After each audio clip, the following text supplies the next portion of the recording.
Okay, Reddit. I'm still trying to process how my life went from happy pregnancy announcement to pariah, exiled by my boyfriend's entire family, in what feels like the span of a single very confusing week. I genuinely don't know if I'm losing my mind or if I've stumbled into some bizarre parallel universe where up is down and my boyfriend is a stranger. Am I the bad guy here? Well, I don't even know what I'm being accused of, but apparently it's bad enough to warrant a full-scale family shunning. Here's the rundown. My boyfriend Jonah, 31, male, and I, 28, female, have been together for 3 years. It's been mostly good. He's charming, ambitious, and very conscious of his image. His family, especially his mother Dedra, is all about appearances. Think old money vibes, but more concerned with looking like old money than actually having it, if that makes sense. His sister, Liv, is a bit of an enigma. Polite, always present at family functions, but kind of floats above the drama. Jonah's best friend, Ray, is loud and very much a Jonah hype man. When I found out I was pregnant a couple of months ago, I was thrilled. Terrified, obviously, because tiny humans are a big deal, but mostly just overwhelmingly happy. I thought Jonah would be too. We'd talked about kids vaguely in that someday kind of way. His initial reaction was okay, a bit muted maybe. He smiled, hugged me, said all the right things, but there wasn't that spark I expected. I chalked it up to him being a processor, needing time for it to sink in, but then things got weird. Not in a big dramatic blow-up kind of way, but in a slow, creeping, unsettling way. Jonah became distant. Not cold exactly. He'd still ask how I was feeling if I needed anything, but it was like he was reading from a script. He stopped touching my stomach. He started avoiding direct eye contact when we talked about the baby, which was increasing because he'd steer conversations away from it. Then came the questions. Out of the blue, he'd ask things like, "Hey, what day exactly was that work conference you went to in March?" Or, "Remind me, when did Sarah have that bachelorette party you attended?" Dates, timelines, and who I was with. It was all very casual, almost offhand, but it felt targeted. I'd answer confused, and he'd just nod, a little thoughtful frown on his face, and change the subject. I tried asking him what was up, why the sudden interest in my ancient history, and he'd just wave it off, saying he was just curious, or trying to piece together his own schedule from that time. My gut was screaming, but my brain kept telling me I was being paranoid and hormonal. The real bomb dropped last Tuesday over breakfast. We were having toast, for God's sake. He was buttering his, not looking at me, and he said, with this tight, almost pleasant little smile, "Callie, I think we need to be honest with each other. I know you haven't been." I nearly choked on my orange juice. I asked him what on earth he was talking about. He sighed like I was being deliberately obtuse. He said he'd been doing some thinking, putting some things together, and it was clear to him that I'd been unfaithful. That the baby, well, he didn't think it was his. I was floored, just speechless. Where do you even begin with an accusation like that? I think I just stared at him. I asked him what proof he had, what things he'd put together. He just shook his head, looking sad, like I was the one disappointing him. He said the details didn't matter as much as the truth he'd uncovered. He told me he couldn't live with this kind of betrayal. I tried to defend myself, obviously. I told him he was insane, that I'd never cheat on him, that I loved him. I asked him again and again what had sparked this. He just kept saying he knew. He was so calm, so self-righteous. It was like arguing with a beautifully polished brick wall. He said he needed space to process and that he'd be staying at his mom's for a bit. By the end of that day, my world had imploded. I tried calling Dedra, his mom, hoping she could talk some sense into him. She's always been a bit passive-aggressive with me, always with the subtle digs about my career not being as stable as Jonah's, or my family not having the same standing. But I figured a baby, her grandchild, would trump all that. No answer. I texted. No reply. The next day, I drove over to Dedra's. Jonah's car was in the driveway. I rang the bell. Nothing. I rang again. I could hear movement inside. Then Dedra came to the window, looked right at me, and then just closed the blinds. I was locked out, literally. Then my phone started blowing up, but not in a good way. Friends from our mutual circle were sending me screenshots of vague, angsty posts from Ray, Jonah's best friend. Things like, "Some people just can't be trusted. Loyalty means nothing to them. SMH, accompanied by a string of laughing emojis from his cronies. I was blocked by Ray on all platforms. The group chat we were all in, poof, I was removed. I'm pregnant, hormonal, and now apparently a social outcast based on what? Jonah's gut feeling, his putting things together. I haven't heard a word from him directly since that breakfast. I'm back in my own apartment feeling like I've been hit by a truck I never saw coming. We had talked about a prenatal DNA test a few weeks ago before this nightmare started.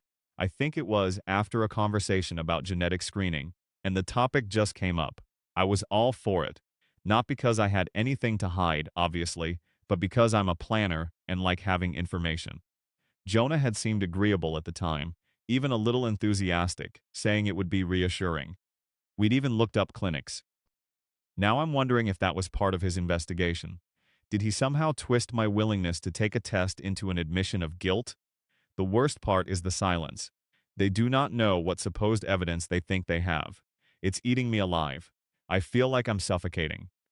My cousin Micah, 29 male, who's always been my rock, is furious on my behalf, but keeps telling me to try and stay calm for the baby. Easy for him to say he's not the one whose life just got wrecked by a phantom accusation. So, Reddit, am I the bad guy? Or more accurately, what on earth do I even do? Do I try to force a confrontation? Do I hire a lawyer for what? Slander based on breakfast table mutterings? Do I just let them believe this insane narrative? I feel like I'm in a play where everyone else has the script but me. Part of me wants to scream and rage, and another part just wants to curl up and disappear. Help me make sense of this, please. Or at least tell me I'm not crazy for feeling this bewildered and betrayed. Update 15 days later. Wow. Okay, first off, thank you for all the comments on my original post. It's a lot to take in, but honestly, just knowing I'm not screaming into the void has helped more than I can say. A lot of you validated my confusion and anger, and some of you shared some scarily similar stories. To those who suggested I lawyer up, I'm considering it. But for what? I'm still not sure. Defamation, emotional distress, it all feels so messy. It's been 5 days since my world tilted on its axis, and things have somehow gotten both clearer and more infuriating. Jonah, my now presumably ex-boyfriend, has always liked being in control. He cultivates this image of being the reasonable one, the one who knows things, the one who's always 5 steps ahead. And right now he's absolutely basking in his role as the wronged party, the stoic martyr. According to the grapevine, which in our social circle is faster than fiber optics, he's been telling people that I broke something in him, that he's devastated but trying to be strong. Theatrics, much. His family predictably has lapped it up. Dedra, his mother, still hasn't responded to a single message or call. Before she went completely silent, her last text to me, after I'd pleaded for her to at least hear my side, was a curt, "Jonah is a good man, Callie. He wouldn't make accusations lightly. Perhaps you should do some soul-searching." I wanted to tell her she should search for a spine, but I bit my tongue. Or, well, my thumbs.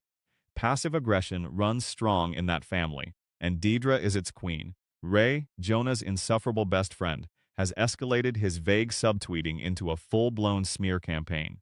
His latest tweet was something along the lines of, "When you dodge a cannonball disguised as a cupcake, blessed. Good riddance." Complete with a selfie of him, and Jonah clinking beer glasses, Jonah looking artfully melancholic. The comments are full of laughing emojis and pats on the back for Jonah's supposed narrow escape. It makes my stomach turn, which frankly isn't hard these days. Speaking of my stomach, morning sickness, or rather all-day sickness, has been my constant companion. I'm trying to keep up with my remote work shifts from bed, surviving on crackers and ginger ale, and generally feeling like a walking disaster, all while this drama unfolds. It's a lot. The prenatal DNA test results have been a huge point of anxiety. We'd agreed to do it, as I mentioned, and went to a clinic together about 3 weeks ago for the blood draw. They said the results would be available online via a secure portal within 7 to 10 business days. I've been checking the portal obsessively using the login information we were given, but it just kept saying results pending. I called the clinic a couple of times, and they just said they were processing and would be available soon. Then yesterday my cousin Micah called. He's been a godsend, just listening to me rant and cry. He's not the type to charge in with pitchforks, but he's fiercely protective in his quiet way. He asked me a seemingly random question. Did Jonah ever set up his own access to any of your medical stuff online, or get copies of things sent to his email? I initially said no, but then it clicked. When we were at the clinic, Jonah had been very particular about making sure his email was also on file for notifications. He'd framed it as wanting to be equally informed and supportive. At the time, I thought it was sweet. Now it felt sinister. My heart started pounding. I hung up with Micah and immediately called the clinic again. I spoke to a very professional, calm nurse named Alicia. I explained that I was having trouble accessing my results and was concerned. I asked if there was any record of when they were actually finalized and made available. She put me on hold for a few minutes. When she came back, her voice was still professional, but there was a new note of caution. She confirmed the results were finalized and uploaded to the portal last Monday, the day before Jonah's breakfast ambush. I asked if she could see who had accessed them. Another pause. Then she told me the results were accessed and downloaded on Monday afternoon, using login credentials associated with Jonah's email address. He knew. He'd had the results for almost 24 hours before he sat across from me, buttering his toast, and calmly blew up my life with his cheating accusation. He never said a word about them being ready. He let me believe they were still pending. He accessed them, presumably saw whatever they said, and then accused me. I just thanked Alicia for the information, hung up the phone, and wrote it all down in my journal. Date results ready. Date results accessed. Who accessed them? It was like something inside me went very, very cold. This wasn't just a misunderstanding or a moment of insecurity on his part. This was calculated. This was a deliberate act of what? Cruelty? Manipulation? It's a theft, but not of something physical. He stole my peace of mind, my reputation, and my chance to experience this pregnancy with even a shred of joy. The question that's burning in my mind now is why? If the test showed he wasn't the father, why not just present that as his proof? Why the vague accusations and the character assassination? And if it did show he was the father, then what in the world is his game? Is he trying to drive me away for some other reason and using this as a cover? I feel like I'm standing on the edge of a very dark rabbit hole. What do I do with this information? Confront him? Send it to his mother? Or just keep collecting my evidence piece by piece? The vindictive part of me wants to plaster it everywhere, but the exhausted pregnant part of me just wants to sleep for a week. Any thoughts on the next move, Reddit? Because right now, my brain feels like burnt scrambled eggs. Update 2A week later. It's been another week, and the emotional roller coaster has taken a few more unexpected dips and turns. Thanks again for the support and the incredibly insightful DMs. Many of you urged me to focus on my health and the baby, and I'm trying. But it's hard when you feel like you're living in a poorly written soap opera. The anger from last week has simmered into a kind of cold, hard resolve. I'm still documenting everything just like many of you suggested. The biggest development. Liv, Jonah's sister, showed up at my apartment unannounced 3 days ago. We've never been close. She's always been polite, a bit detached, like an observer at family gatherings rather than an active participant. I was so surprised to see her standing there, looking tired. Not just physically tired, but weary, like she'd been carrying something heavy for a while. I almost didn't let her in. My trust in anyone associated with Jonah is currently hovering around zero, but something in her expression made me make an exception. She didn't look accusatory or hostile, just resigned. She said something really odd right off the bat. After the awkward hello, she just looked around my small living room and said, "He's rewriting things, Callie." Even to himself, he actually believes his own spin now. I just stared at her, waiting. Apparently, Jonah has been telling the family, Dedra, their father, even extended relatives, that I was the one acting suspiciously about the baby's paternity. He claimed I was cagey, defensive, and that he was the one who insisted on the prenatal DNA test because he had serious doubts I was refusing to address. He painted himself as being forced into a corner to demand the test. That was the blatant lie. As I mentioned, the DNA test was something we discussed openly, and I was completely on board. I even helped research clinics. I never objected. I just asked that we do it together, transparently. Liv said Jonah's version made him sound like a reluctant hero uncovering a painful truth, while I was painted as deceptive. Liv seemed different, less of the aloof observer, more like someone who'd finally had enough of the family's preferred brand of self-deception. She said she'd had a weird feeling about how quickly Jonah had turned on me and how vehement he was without offering any concrete reasons beyond, trust your gut. She confessed that Dedra's immediate, unquestioning support for Jonah and her complete dismissal of me had also bothered her. Dedra, according to Liv, is obsessed with the family's reputation, and any narrative that preserves their image of respectability is the one she'll adopt. Truth be damned. I didn't ask Liv to pick sides. I didn't plead my case or get emotional. I just listened. And when she was done, I went to my desk, pulled out my little folder of evidence, and handed her a few printouts. The clinic's official policy on results notification and access, the email from the clinic confirming when the results were available, and the access log showing Jonah's email was used to download them the day before he accused me. I didn't editorialize. I just let the documents speak for themselves. Liv read them slowly, her expression unreadable. When she finished, she just nodded, handed them back, and said, "Thank you for showing me this." She didn't stay much longer. It was a strange, subdued visit. I had no idea what to make of it. Was she a spy? Was she genuinely concerned? I had no clue. Then the next morning, Liv called. Her voice was flat, almost robotic. She said she'd done something she probably shouldn't have. She'd gone through Jonah's desk drawer when he was out. He's had the printed results this whole time, since last Monday. My breath caught. Here it comes, I thought. The confirmation of whatever lie he'd built this on. But then Liv continued.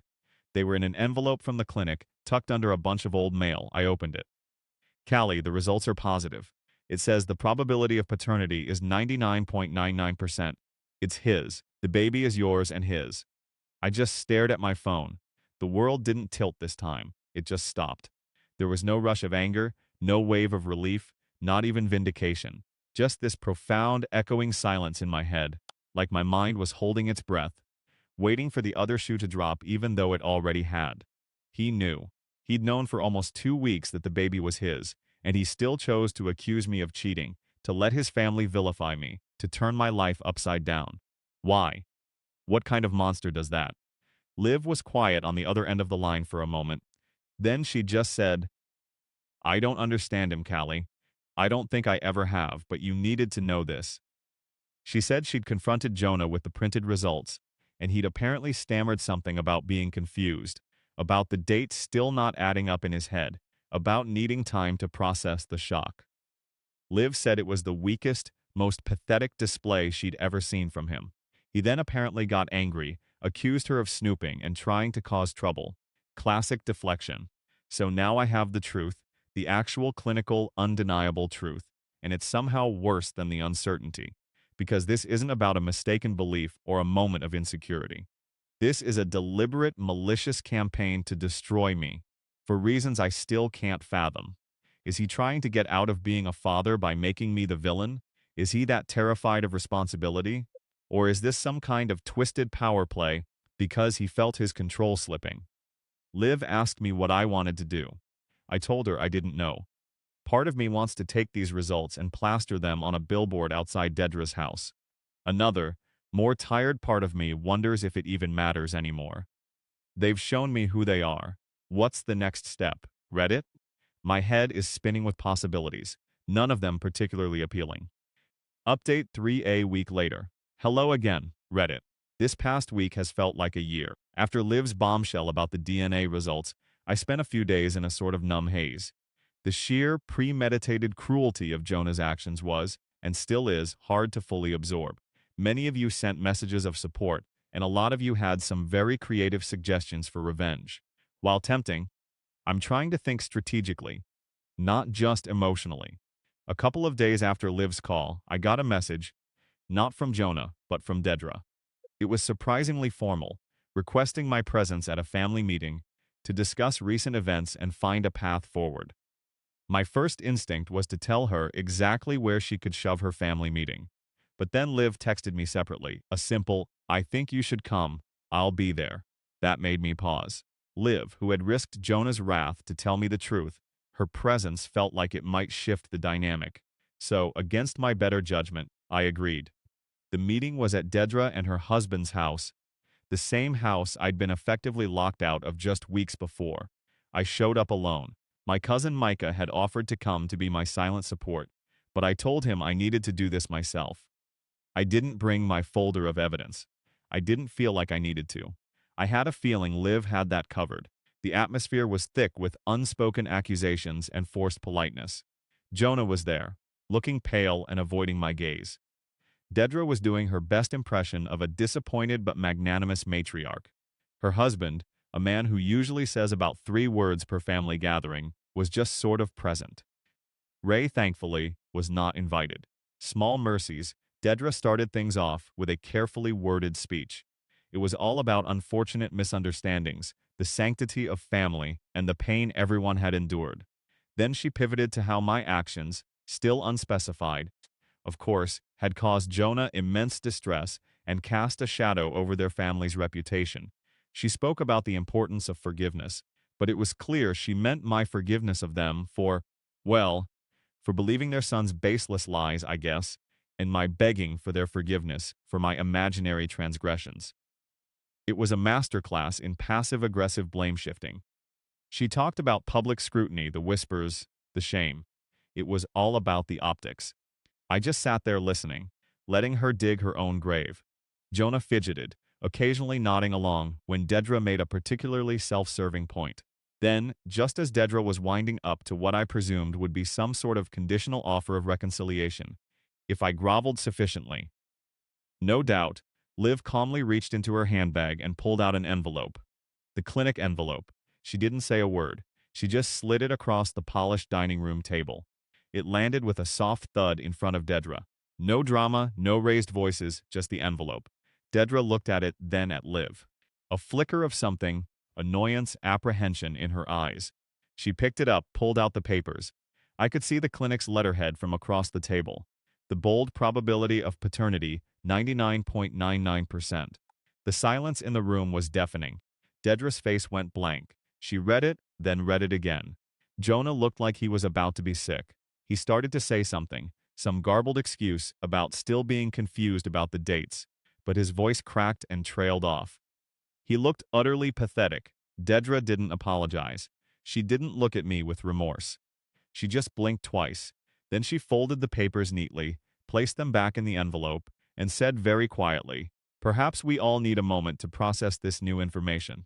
New information? It was weeks old to her son. And in that moment, I saw it all with absolute, chilling clarity. They didn't want justice. They didn't care about the truth. They cared about control, reputation control, damage control. This meeting wasn't about reconciliation. It was about managing the narrative, ensuring the family image remained untarnished. My pain, my humiliation, my pregnancy, those were just inconvenient variables they needed to solve for. Liv had reached her limit. She no longer felt the need to play along. Cool and composed, she turned to her mother and then to Jonah, her tone sharp with restrained contempt. There was nothing left to process, as her mother claimed. Jonah had known the truth for weeks. The baby was his, yet he still accused Callie of cheating. He stayed silent while his mother shunned her, and Ray publicly tore her down. This wasn't about truth. It was about finding someone to blame. And in their eagerness, they made a pregnant woman plead for basic decency, all to protect a lie that had always served their narrative. Jonah flinched at every word. Dedra actually looked flustered, a rare sight. She started to splutter something about family unity, but Liv just shook her head. Jonah abruptly stood up and mumbled something about needing air, then practically fled the room. Nobody followed him. Nobody called him back. The carefully constructed facade had crumbled. I didn't wait around for the post-mortem. I stood up, said, "Well, I think that covers everything," and walked out. I didn't look back. As I reached the curb, Micah's car pulled up. He just looked at me, raised an eyebrow, and opened the passenger door. I hadn't told him exactly where the meeting was or when it would end. He just knew. Sometimes that's all the support you need. So the truth is out, at least within the core family. But it doesn't feel like a victory. It just feels bleak, like I've seen something truly ugly and I can't unsee it. What now? Do I just walk away and never look back? Is there any apology that could even begin to make up for this? I'm not sure I even want one anymore. What would you do, Reddit? Just cut ties completely? Update 43 days later. It's been a whirlwind 3 days since the family meeting. My phone has been a battleground of attempted olive branches, outright denial, and a surprising amount of online drama I didn't even instigate. Thanks for sticking with me, Reddit. Your comments have been a weird mix of outrage, strategic advice, and dark humor, which honestly is pretty much my vibe right now. Jonah texted me 3 times the night of the meeting. The first was a tentative, "Can we talk?" The second, an hour later, was, "I know I messed up. I was just so confused and scared." The third, close to midnight, was a longer, rambling message about pressure, misinterpreting things, and how he never meant for it to go this far. Classic non-apology apologies, focusing on his feelings, his intentions, his oh-so-delicate emotional state. I didn't reply to any of them. What is there to say? Sorry you got caught? I did talk to Liv the next morning. She called to check in. I told her about Jonah's texts. She just sighed and said he was probably trying to figure out how to salvage his image. I told her, I'm not looking for a fix with him. I just want what happened to be on record, clear, and undeniable. I don't want him to be able to rewrite this. Liv understood. She said she'd made her peace with the fact that her brother and mother prioritize narrative over reality. Ray, Jonah's bestie and Twitter warrior, however, does not understand. Or more likely, he wasn't given the updated script. The day after the meeting, he apparently went on a long multi-tweet rant. I didn't see it myself because he still has me blocked. But Micah, bless his screenshot-loving heart, sent me the highlights. Ray was calling me a manipulator, a liar, someone who tricked poor innocent Jonah. He was doubling down on the narrative that Jonah was the victim. But here's the kicker, and it's almost poetic. In his righteous fury, Ray apparently tried to post some proof of my supposed deceit. He included a screenshot of a text exchange, supposedly showing my evasiveness, but he's not the sharpest tool in the shed. The screenshot he chose in his haste actually had a timestamp that proved Jonah was already questioning me before he could have possibly been confused by the DNA results he hadn't even admitted to seeing yet. It basically corroborated Liv's account of Jonah's lies to the family about why he initiated the DNA test drama. I didn't have to do a thing. The internet, as it often does, pounced. People in the comments started pointing out the discrepancy.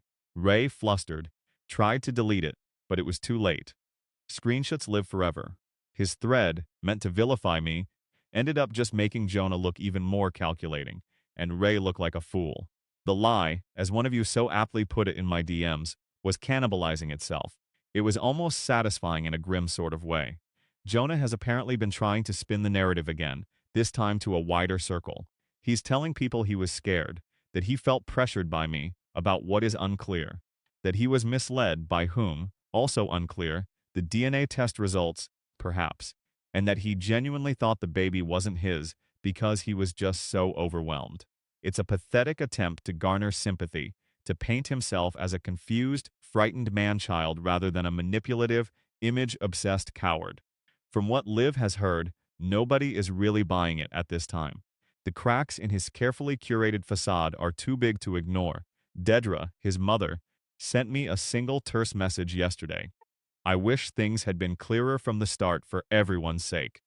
This has been very difficult for our family. Not, I'm sorry we believed a lie and treated you abominably. Not, I'm sorry my son is a deceitful weasel.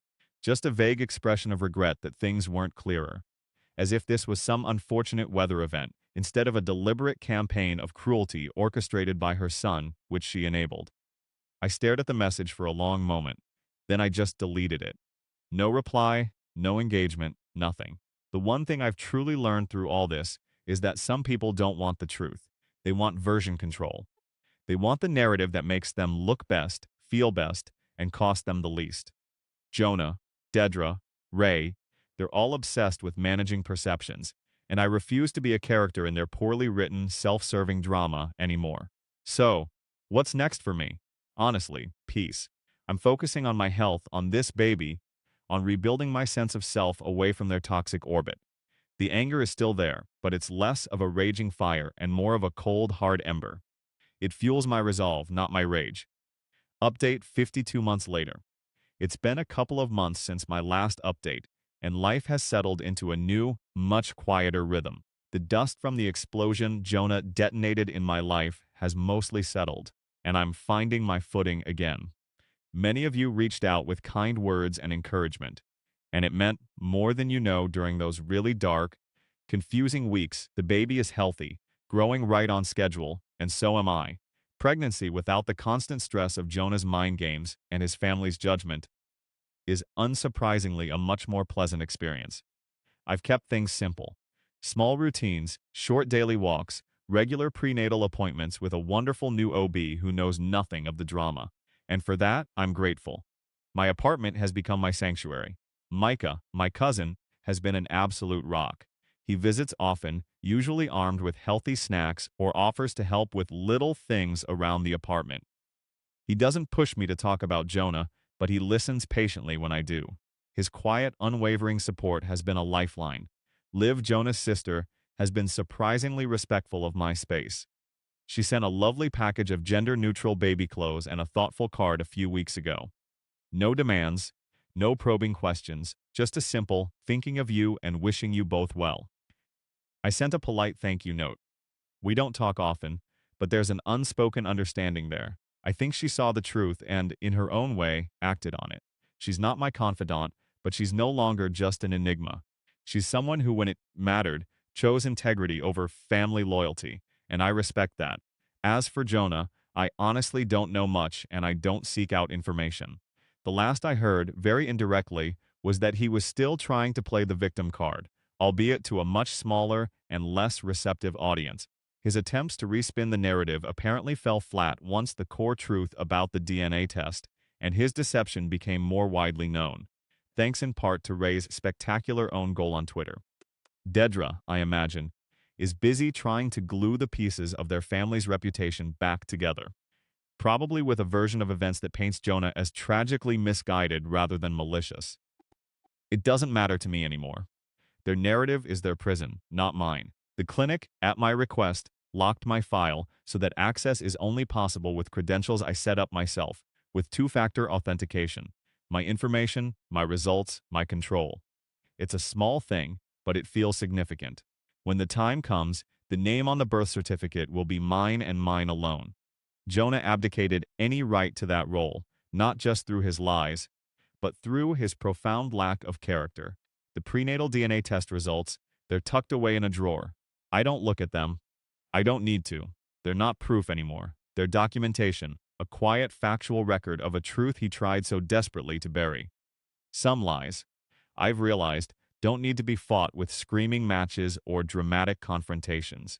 They just need to be exposed, documented, and then left to wither under the weight of their own ugliness.